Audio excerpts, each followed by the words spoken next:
વિશ્વકોશ કાર્યશિબિરની અનોખી પરંપરા. લેખક શ્રી કુમારપાળ દેસાઈ. તમને કોઈ વસ્તુનો ભય લાગે છે? મોટા ભાગની વ્યક્તિઓને કોઈને કોઈ વસ્તુનો, માનવીનો, સ્થિતિનો અથવા તો કોઈક કાલ્પનિક ભય લાગતો હોય છે. હકીકતમાં આ ભય એ આપણા જીવનને બરબાદ કરતો સૌથી મોટો ખલનાયક છે. વર્તમાન યુગમાં વ્યક્તિ હોય કે વિશ્વ, બધા જ ભયના દબાણ કે પ્રભાવ નીચે જીવે છે. આજના આધુનિક યુગમાં પણ વ્યક્તિના વિચાર, નિર્ણય અને કાર્ય ઘણીવાર ભય પ્રેરિત હોય છે.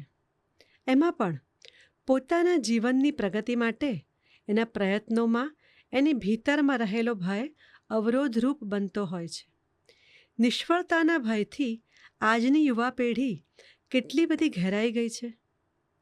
આનો અર્થ જ એટલો કે ભય એ વ્યક્તિના વર્તન, વાણી, વિચાર અને સમગ્ર જીવનને બદલી નાખે છે. ક્યારેક તો પહેલીવાર જેને જોતા ભીતિ ઊભી થઈ હોય તે આપણા ભીતરમાં ભયરૂપે સ્થાયી આસન જમાવી દે છે. બાળક અને ચિમ્પાન્ઝી માટે એમ કહેવાય છે કે એ અજાણ્યાથી ભયભીત થતા હોય છે. એમાં પણ ચિમ્પાન્ઝી સાપ કે માનવ ખોપરીને પહેલીવાર જુએ ને ત્યારે ભયભીત થઈ જતા હોય છે. આ ભય પછી તે કોઈ વસ્તુનો હોય, વાહનોનો હોય, કાલ્પનિક હોય કે કોઈ માનવીથી હોય, એ ભય વ્યક્તિને પજવે છે. ભય લાગતા જ શરીર અને મનના ભાવોમાં પરિવર્તન આવે છે. કાં તો આંખો પહોળી થઈ જાય છે અથવા તો બંધ થઈ જાય છે. ક્યારેક જડબા ખુલી જાય છે અથવા તો એકબીજા સાથે જોરથી ભીંસાઈ જાય છે. હૃદયના ધબકારા અને બ્લડ પ્રેશર વધી જાય છે. શ્વાસ ઝડપથી ચાલવા લાગે છે. મસલ્સ ટેન્શન અનુભવે છે. શરીરે પરસેવો થાય છે અને પેટમાં બટરફ્લાયના અનુભવ થાય છે. વ્યક્તિની મેટાબોલિક એક્ટિવિટી એટલે કે ચયાપચયની ક્રિયામાં પણ ખલેલ પહોંચે છે. અને બને છે એવું કે આ ભય જ્યારે નિરંકુશ બને છે ત્યારે ફોબિયામાં રૂપાંતરિત થાય છે. વ્યક્તિ માનસિક સ્વસ્થતા ગુમાવે છે અને ક્યારેક મૃત્યુ પણ પામે છે. આપણા દેશમાં તો ભૂત, ચુડેલ, પિશાચનો ભય આજે પણ ઘણાને સતાવે છે. આપણી માન્યતાઓ, રિવાજો અને આચારોમાં પણ ભયનું ઘણું સ્થાન છે. અને ક્યારેક તો આમ નહીં કરો તો નરકની યાતના સહેવી પડશે એમ કહીને પણ વિના કારણે ચિત્તમાં ભયની ઘૂસણખોરી કરાવવામાં આવે છે. રાત્રે આવીને બાવો ઉપાડી જશે અથવા તો હમણાં પોલીસને પકડાવી દઉં એમ કહીને માતા પિતા બાળકોમાં પ્રતિકાત્મક રીતે અંધારાનો ભય વિકસાવે છે. ક્યારેક વાર્તાઓ સાંભળીને કે ટેલિવિઝનના દ્રશ્યો જોઈને કલ્પનાથી બાળક ભય પામતો જાય છે. આમ માતા પિતા, વડીલો, શિક્ષકો જે ઉદ્દીપકો પ્રત્યે ભયની પ્રતિક્રિયા આપતા હોય તેના પ્રત્યે બાળકો પણ ભયની ક્રિયા દાખવતા થઈ જાય છે. બાળકો હોય કે વૃદ્ધ હોય, દરેક જુદા પ્રકારનો ભય અનુભવતા હોય છે. આને માટે કાં તો ડરો કાં તો મરો, અર્થાત કાં તો ભયથી ડરો નહીં તો મરણિયા થઈને ભયનો સામનો કરો. એ વાસ્તવિક બાબત છે. આ ભયને આકાર હોતો નથી, પણ આપણે એને આકાર આપીને દુશ્મનને શોધવો જોઈએ.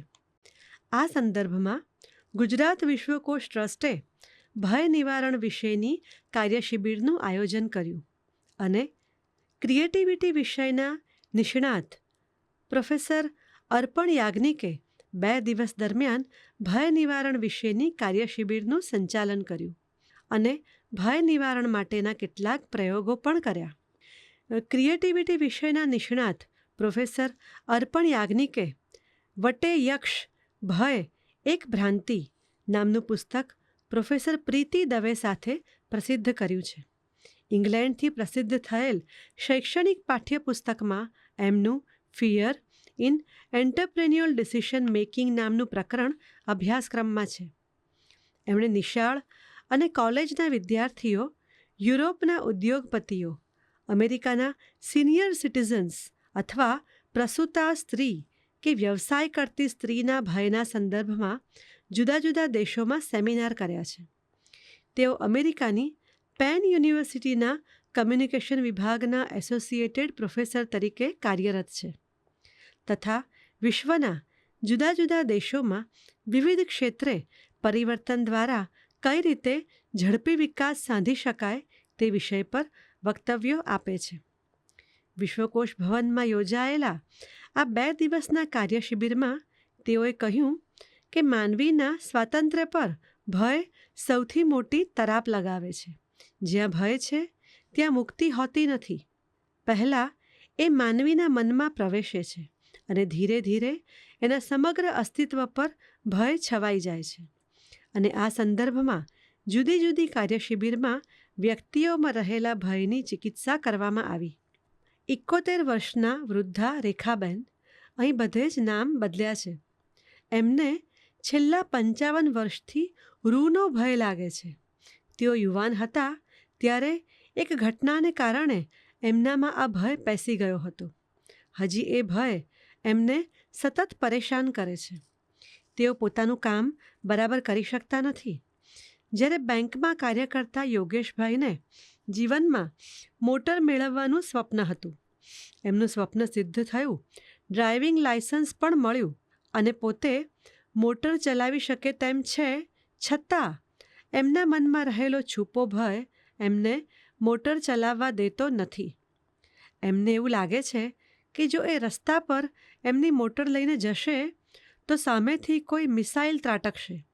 એ રીતે ઓટો રિક્ષા એમની મોટર પર ત્રાટકશે અને મોટરનો ખુડદો બોલાવી દેશે. આમ મોટર ખરીદવાનું સ્વપ્ન સિદ્ધ થયા છતાં તેઓ મોટર ચલાવી શકતા નથી. કદાચ તમે એમને સમજાવો કે અકસ્માત ક્યાં, ક્યારે અને કેમ થશે એનો કોઈની પાસે અંદાજ નથી. અકસ્માતનું કોઈ પ્લાનિંગ હોતું નથી. તેમ છતાં તેઓ આ ભયથી પરેશાન હતા. ધીરે ધીરે આ કાર્યશિબિરમાં એમના મનમાંથી એ ભય દૂર કરવાનો પ્રયત્ન કર્યો અને બન્યું એવું કે પછીના દિવસે એ જાતે મોટર ચલાવીને કાર્યશિબિરમાં હાજર થયા. ભય ક્યાં એક પ્રકારનો હોય છે. કોઈને વિમાનમાં બેસવાનો ભય હોય છે તો કોઈ લિફ્ટમાં બેસવાથી ડરે છે. કોઈને ઇન્જેક્શન અને સિરિંજનો ભય પણ લાગતો હોય છે. એ પોતે તો ઇન્જેક્શનથી ડરતા હોય છે, પરંતુ બીજા ઇન્જેક્શન લેતા હોય ત્યારે પણ ભયભીત થઈને આંખો મીચી દેતા હોય છે. એમના મન પર ઇન્જેક્શનનો ભય એટલો બધો છવાઈ ગયો હોય છે કે બ્લડ ટેસ્ટ કરાવવા જવું એ પણ એમના માટે મુશ્કેલીનો પહાડ ઓળંગવા જેવું બની જાય છે. ખોદ્યો ડુંગર અને નીકળ્યો ઉંદર જેવી સ્થિતિ હોય છે. કોલેજિયન યુવતી રેખાને હંમેશા એવી લાગણી રહેતી કે ઉદ્ધત અને બુરી આદતો ધરાવનાર યુવાનના પ્રેમમાં પડશે અને એ રીતે પોતે જ પોતાની જિંદગીને તબાહ કરી નાખશે. આ કાલ્પનિક ભય એના મન પર એવો તો છવાઈ ગયો કે જ્યારે એ અભ્યાસ કરવા બેસે ત્યારે પેલા ફેન્ટસી લેન્ડમાં પહોંચી જતી. જ્યારે બુરી આદતો ધરાવતા યુવક સાથે પ્રેમ કરીને એની જિંદગી બરબાદ થતી હોય એવા દિવા સ્વપ્નો એને આવવા લાગ્યા અને તેને પરિણામે એને અભ્યાસમાં ખલેલ પડવા લાગી. કૌશિક નામના એક યુવાન પાસે સઘળી આવડત હતી. એનો રિઝ્યુમ પણ પ્રભાવશાળી હતો. એને કારણે એને કંપની તરત જ ઇન્ટરવ્યૂમાં બોલાવતી, પરંતુ ઇન્ટરવ્યૂ સમયે એની જીભ ભયથી થોથવાવા લાગતી. એને પૂછાતા પ્રશ્નોનો ઉત્તર આવડતો હોવા છતાં એ જવાબ આપી શકતો નહીં.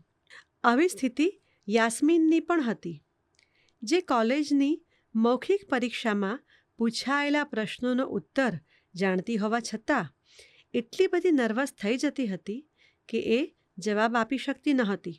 ધ્રુજતી, ગભરાઈ જતી, ડૂસકા ભરવા લાગતી. કૌશિક અને યાસ્મીન બંને આ પૃથ્વીના ગ્રહ પર મોટા ભાગની વ્યક્તિઓ જેના કારણે ભયભીત છે એવો ભય ધરાવતા હતા. જાહેરમાં જવાબ આપવો કે બોલવું એ આ દુનિયા પરનો સૌથી મોટો ભય છે. ખુદ મહાત્મા ગાંધીજી પણ પ્રારંભમાં જાહેર પ્રવચન આપતા મૂંઝાઈ જતા હતા. અબ્રાહમ લિંકનની પણ આવી જ દશા થતી હતી. પ્રોફેસર અર્પણ યાજ્ઞિકે આ ભયને સૂરજમુખી સાથે સરખાવ્યો. એમણે કહ્યું કે સૂરજમુખીનું ફૂલ એ ઘણું સંકુલ પુષ્પ છે અને એમાં બીજા ઘણા નાના નાના ફૂલો સમાયેલા હોય છે.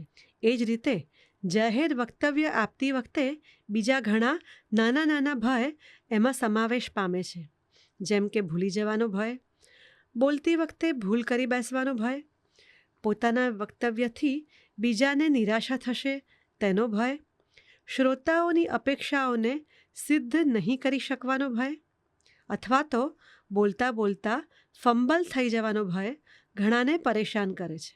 ઘણાને માટે તો જાહેર વક્તવ્ય પહેલાંના 1 કલાક પૂર્વ ચિત્તમાં વિશ્વયુદ્ધ ખેલાતું હોય છે.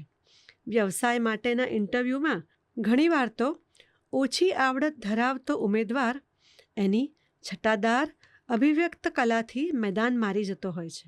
માતાને પોતાના સંતાનો વિશે મનમાં આવા ભય પેસી ગયા હોય છે કે 12 ટાવર ધરાવતી અને ચુસ્ત સલામતી ગેટ ધરાવતી સોસાયટીમાં રહેતી માતા રાગીની એના 8 વર્ષના પુત્ર કુશને ફ્લેટના ગ્રાઉન્ડમાં રમવા જવા દેતી નથી, કારણ કે એના મનમાં એના પુત્ર વિશે એક અજ્ઞાત ભય છે કે એ રમતો હશે અને ખૂબ ઝડપે કોઈ બસ કે ટ્રક આવીને એને કચડી નાખશે.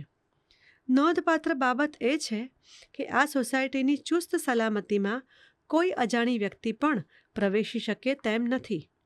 ત્યારે પૂરા વેગથી બસ કે ટ્રક કઈ રીતે આવે? પરંતુ આજે માતાના એ ભયને કારણે એના પુત્ર કુશને ન તો સોસાયટીમાં ખેલાતી ક્રિકેટ, ફૂટબોલ, બેડમિન્ટન જેવી રમતોમાં ભાગ લેવાની તક મળે છે, ન તો એ રમત ખેલતા છોકરાઓ સાથે મૈત્રી થાય છે. એવી જ રીતે સિનિયર વડીલોને તેઓ વૃદ્ધાવસ્થામાં કેવા લાચાર, એકલા અને મજબૂર થઈ જશે એનો ભય પજવતો હોય છે.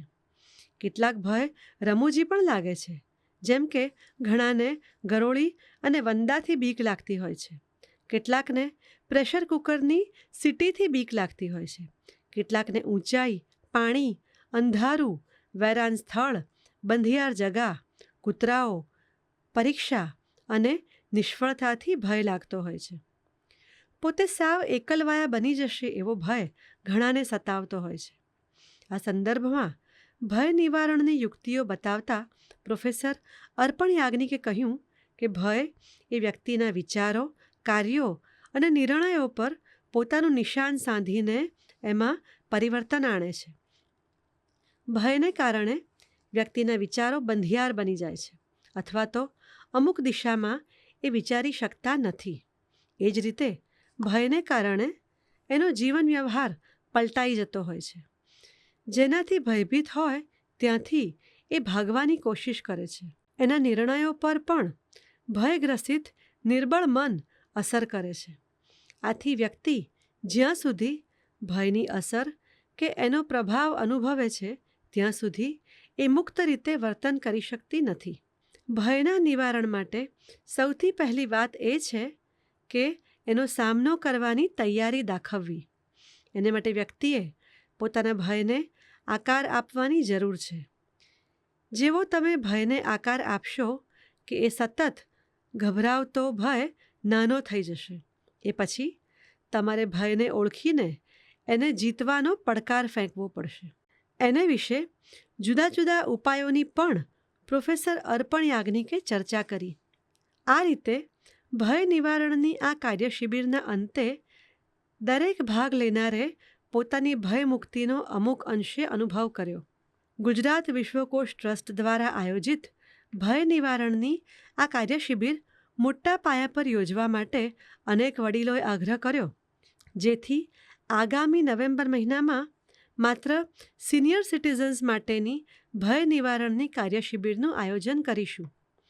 અત્રે એ ઉલ્લેખ જરૂરી છે કે ગુજરાત વિશ્વકોશ ટ્રસ્ટના વૃક્ષની ચારે તરફ ફેલાયેલી ડાળીઓમાં વ્યાખ્યાનો, પ્રકાશનો, પારિતોષિકો, સામાયિકોનું પ્રકાશન, સાંસ્કૃતિક કાર્યક્રમોની સાથોસાથ કેટલીક વિશિષ્ટ કાર્યશિબિરોનું આયોજન થાય છે.